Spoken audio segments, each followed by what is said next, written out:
Mr. Speaker, from the day that today's NDP took office, there have been problems with accountability. Hydro House, Crocus, Ayawan Corporation, and of course now the Tiger Dam situation. And of course many broken promises, disregarded climate change commitments, one example. The credibility of this government is in shreds, and to protect it, today's NDP government is now delaying on many access to information requests. Why is the government stalling in providing access to public information requested by Manitobans? Mr. Speaker, my understanding is that we have a record number of freedom of information requests. We comply with the overwhelming majority of them are complied with within the benchmark timeframes, Mr. Speaker. We have strengthened freedom of information legislation in Manitoba, Mr. Speaker, making information that was sometimes kept in private for up to 25 years. We've reduced it down to 15 years in the case of access to cabinet documents. We've opened up the process. We will make information available on a timely basis according to the request that received. And our freedom of information officers follow the rules rigorously, Mr. Speaker, and do the job of getting information out to people as requested. Mr. Speaker, at least 4 departments have made their deputy ministers their access and privacy officers. Manitobans seeking their overdue responses to information requests are being told it is sitting on a deputy minister's desk, awaiting a signature, sometimes for several weeks. Surely, Mr. Speaker, there's a more efficient way to provide timely access to information than to assign one of the busiest people in a department, the Deputy Minister, as the Access and Privacy Officer. Why has the government switched from having a dedicated individual who can provide information in a timely manner to having a very busy Deputy Minister delaying access to information? Mr. Speaker, we have taken several measures to improve transparency and make information available to Manitoba. I've already mentioned the Election Manitoba rules today with respect to donations.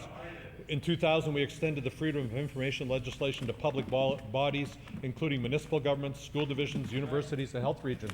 The Conservative government refused to allow any freedom of information request to schools, to regional health authorities, to municipalities, Mr. Speaker, and universities. They are now all subject to freedom of information legislation in Manitoba, a major expansion of the jurisdiction for freedom of information.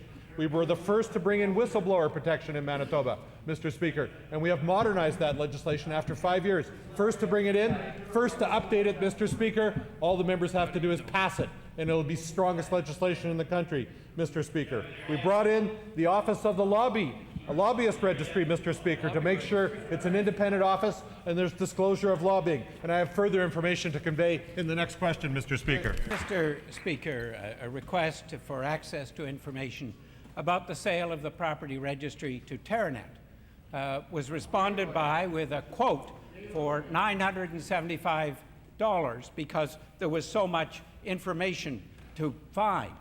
But after a year of waiting, annual reports and copies of newspaper clippings, which are all publicly available, were the only thing that has been received to date. There is something very wrong with the system in which the government charges the taxpayer a fortune and takes over a year to provide publicly available documents. Yep. When will today's NDP government acknowledge their accountability to Manitobans and stop hiding information in this way? April 19th. Speaker, in 2014, government received 2,260 requests for access to information. 64% of them from political parties, Mr. Speaker. In the first quarter of 2015, there were a total of 640 freedom of information requests. 90% of them came from political parties, Mr. Speaker. We will try to honor all of these requests as long as they fall within the guidelines.